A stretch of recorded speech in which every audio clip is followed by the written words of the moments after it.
Hello friends. तो क्या हाल चाल है। आज की इस वीडियो में हम आपको कराने वाले हैं बिहार बोर्ड का क्वेश्चन बैंक, जो 2011 से लेकर 2023 तक का पूछा गया है। हर रोज़ आपको नई एक वीडियो मिलेगी जिसमें हम हर साल का क्वेश्चन बैंक सॉल्व कराने की कोशिश करेंगे आपको। तो इसीलिए आप जो हम क्वेश्चन बैंक करा रहे हैं आप इसको पूरा कर लीजिए। मैं गारंटी लेता हूँ कि 50 नंबर आपसे कोई नहीं छीन सकता है इस वीडियो को करने के बाद। 2011 से 2023 तक का क्वेश्चन बैंक है, इसको आप पूरा देखिए किस प्रकार हम सॉल्व कर रहे हैं। तो चलिए पहले नंबर क्वेश्चन पे आते हैं, देखिए कैसे सॉल्व किया जाता है। जो बिहार बोर्ड में पहला क्वेश्चन पूछा गया था, देखिए आपके पास अगर क्वेश्चन बैंक है तो उसको लेके बैठ जाइए और देखते चलिएगा किस प्रकार क्वेश्चन सब पूछे गए थे, हम यहाँ पे लिख लिए हैं। देखिए पहला नंबर क्वेश्चन क्या है, निम्न में से कौन परिमेय संख्या है। परिमेय संख्या किसे कहते हैं जिसे हम P/Q के रूप में लिख सकते हैं, उसी को हम परिमेय संख्या बोलते हैं। अब देखिए √3 है, √3 में यानी कि √3 का रूट नहीं निकलता है तो ये क्या हो जाएगी, अपरिमेय संख्या। ठीक, अब इसी प्रकार आगे चलिए। अब इसमें देखिए 2√2 लगा है, बटे में √2 है। अब इसको आप सोचिएगा कि ये अपरिमेय संख्या है, लेकिन ये बात गलत है। देखिए कैसे, √2 से √2 कट जाता है, किस प्रकार देखिए √2 से √2 कैंसिल हो गया, बचा कौन चीज़, सिर्फ 2। तो 2 क्या है, एक परिमेय संख्या। अब सी नंबर देखिए 4 + 5 है तो ये क्या है, एक अपरिमेय संख्या है। देखिए हमेशा 4 क्या एक परिमेय संख्या और √5 क्या है, एक अपरिमेय संख्या। जब भी किसी के यानी से कभी यानी जिसके साथ परिमेय संख्या और अपरिमेय संख्या रहे, यानी कि अपरिमेय संख्या और परिमेय संख्या जब साथ में रहती है तो उसका क्या आता है आंसर, अपरिमेय संख्या है। कैसे देखिए 4 क्या है परिमेय, √5 क्या है अपरिमेय। परिमेय संख्या और अपरिमेय संख्या या जोड़ घटा गुना भाग कुछ भी रहे साथ में तो वो क्या हो जाती है, वो परिमेय संख्या। और √6 का तो निकलता नहीं कभी, तो ये भी कहा जाएगी एक अपरिमेय संख्या।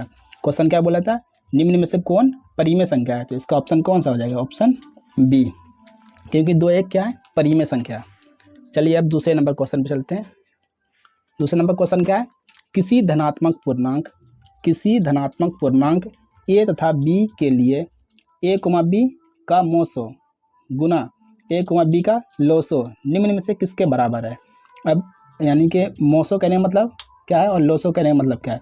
मोसो यानी कि HCF, मोसो यानी कि HCF हिंदी में दे दिया मोसो, इसका क्या आता है महत्तम समावर्तक जिसे हम बोलते हैं HCF, और लोसो यानी लघुत्तम समावर्तक जिसे हम बोलते हैं LCM।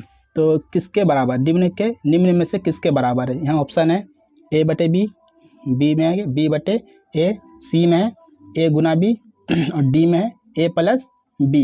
अब देखिए A और B का मोसो दिया है और AB का लोसो पूछ रहा है। हम लोसो निकालते हैं, जैसे मान चलिए 2 और 3 का लोसो निकालना है। जैसे मान चलिए यहाँ 2 और 3 का हमको लोसो निकालना है। जिसका लोसो नहीं निकलता उसको क्या करते हैं, हम साथ में गुना कर देते हैं। देखिए पहले 2 एकम 2, यहाँ कोमा हो गया, 3 तो जाएगा नहीं, अब 3 से खिलाते हैं इसको, 3 एकम 3। तो और 2 और 3 का लोसो कितना निकल गया, 2 गुना 3, यही ना हुआ 2 गुना 3। तो इसी प्रकार यहाँ देखिए 2 गुना 3 वहाँ था, तो इसमें A और B दिया हुआ है, A और B दिया है ना, तो इसका क्या निकल जाएगा A गुना B, इसीलिए इसका ऑप्शन सी आंसर। चलिए आगे बढ़ते हैं। 3 नंबर क्वेश्चन है, घात 1 वाले बहुपद कहलाते हैं। घात 1 वाले बहुपद कहलाते हैं। देखिए जिसके ऊपर एक घात तो वो रैखिक बहुपद। ऑप्शन देख लीजिए, द्विघात बहुपद, त्रिघात बहुपद, सी में रैखिक बहुपद, डी में इनमें से कोई नहीं। देखिए घात 1 वाले, जिस पे घात 1 रहती है वो क्या कहलाता है, रैखिक बहुपद। जिसके ऊपर 2 घात वो द्विघात बहुपद, जिसके ऊपर 3 घात वो त्रिघात बहुपद। इसीलिए इसका ऑप्शन क्या हो जाएगा, ऑप्शन सी यानी कि रैखिक बहुपद। चलिए चौथा नंबर क्वेश्चन की तरफ। तो देखिए चौथा नंबर क्वेश्चन क्या है, त्रिघात बहुपद का सबसे व्यापक रूप होता है। त्रिघात बहुपद क्या कहना है, यानी कि जैसे मान चलिए हम आपको समझाते हैं, तीनों त्रिघात बोला है तो हम समझाते हैं पहले एक एक करके। पहले देखिए 1 नंबर में आता है रैखिक,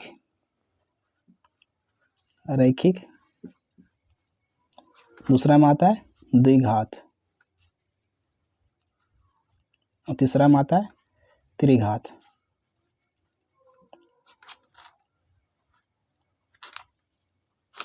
रैखिक में क्या रहेगा, x की पावर कितना रहना चाहिए, 1। मान चलिए ax + b प्लस यहाँ पे कोई संख्या ले लीजिए, यहाँ पे मान चलिए कुछ भी ले लीजिए, 1 हो गया।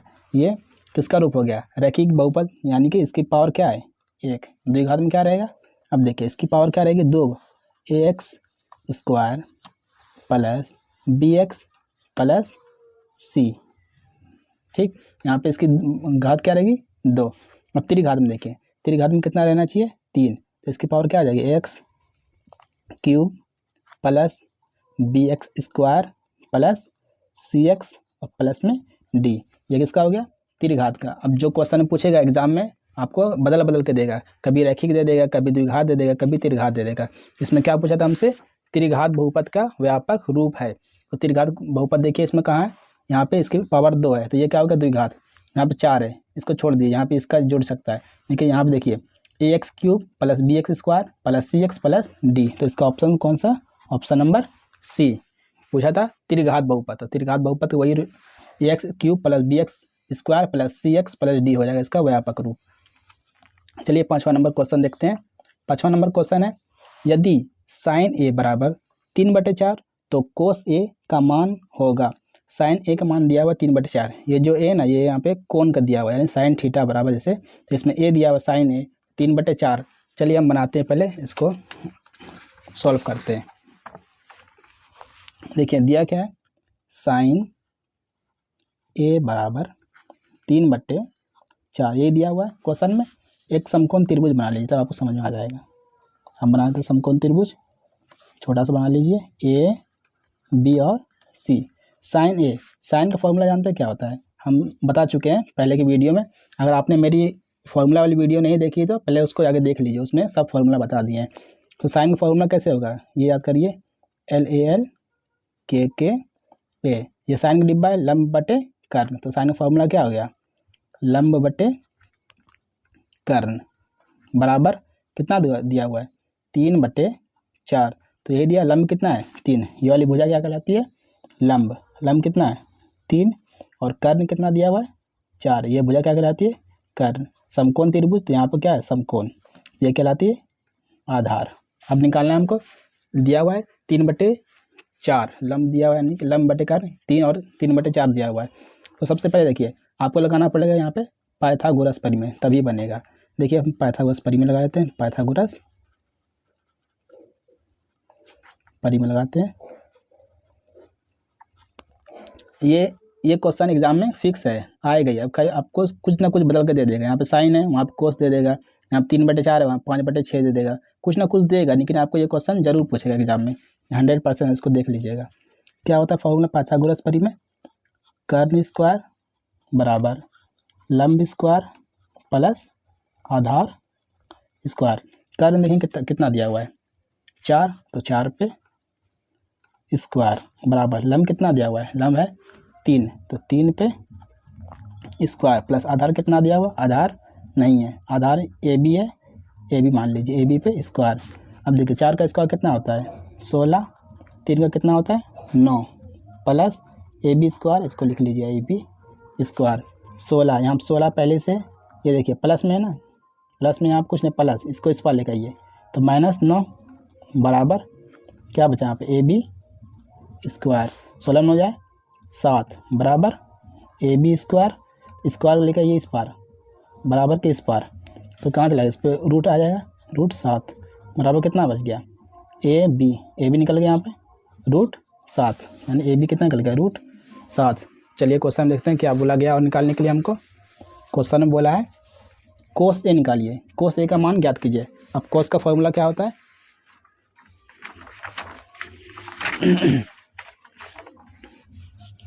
कोस का फॉर्मूला देखिए क्या होता है। कोस ए बोला गया, कोस का फॉर्मूला देखिए आधार बटे कर्ण। तो इसका फॉर्मूला क्या हो गया?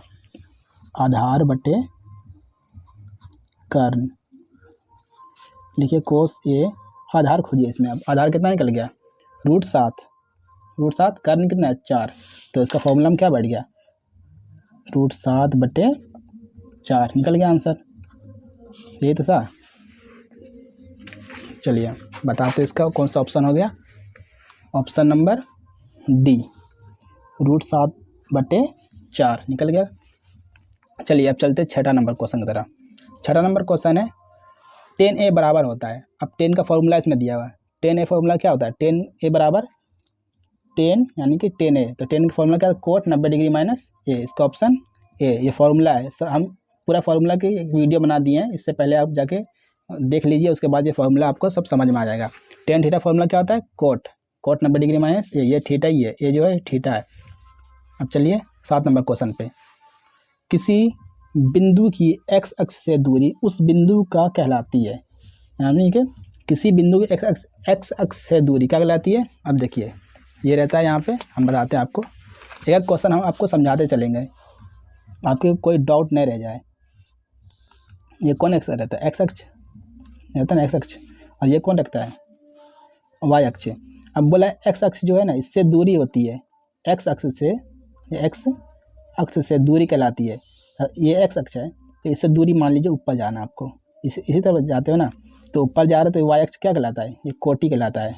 वाई अक्ष जो है ना, ये कहलाता है कोटि। तो एक्स अक्ष से दूरी, ये वाला एक्स अक्ष है, इससे दूरी क्या कहलाएगी, तो कोटि। अब जब वाई अक्ष बोलेगा तो आप दे देना भुज दे देना इसका, जब वाई अक्ष बोलेगा तो वाई अक्ष से दूरी कहलाती है तो भुज देना। अब एक्स अक्ष बोला है तो कोटि देना पड़ेगा आपको।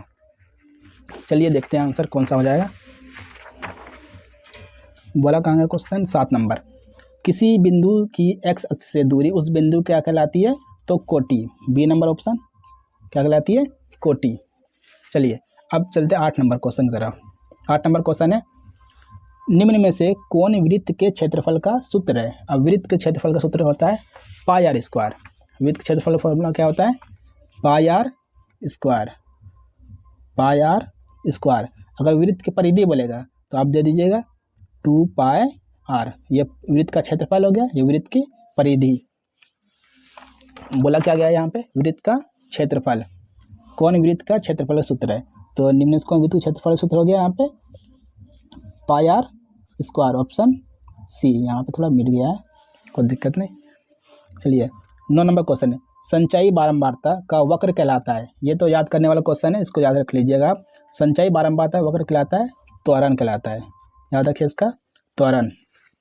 चलिए 10 नंबर क्वेश्चन की तरफ, यूक्लिड विभाजन एल्गोरिथम 2 धनात्मक पूर्णांक के निम्न में किसे परिकलित करने का तकनीक है। जब आप चैप्टर 1 पढ़े हो गए क्लास 10 का 1.1 में, उसमें आप बनाए होगा उसका ए बराबर यूक्लिड विभाजन था ना, ए बराबर बी क्यू प्लस आर। जब ये किए थे आप उस टाइम क्या निकाले थे आप, उसका मोसो निकाले थे, उसका ऑप्शन, इसका 10 नंबर का आंसर क्या हो जाएगा, ऑप्शन बी। इसीलिए इसका 10 नंबर का ऑप्शन हो गया बी। तो दोस्तों अगर आपको ये वीडियो अच्छी लगी हो तो लाइक और सब्सक्राइब कर देना। और हम आपको अभी 2011 का ये क्वेश्चन 10 ही क्वेश्चन था, उस टाइम आपको 10 ही क्वेश्चन पूछता था 2011 में। अभी हो गया है, अभी 100 क्वेश्चन हो गया है, उसमें आपको 50 का जवाब देना है। तो जब 2011 था उसमें 10 ही क्वेश्चन पूछता था, तो अभी 2011 फिर इसके बाद 2012, ऐसे लगातार करते करते हम 2023 तक का वीडियो लेके आएंगे। तो इसीलिए हमारे चैनल को सब्सक्राइब एंड लाइक कर दीजिए और बेल आइकन को दबा दीजिएगा, जिससे आपको नोटिफिकेशन मिलता रहे।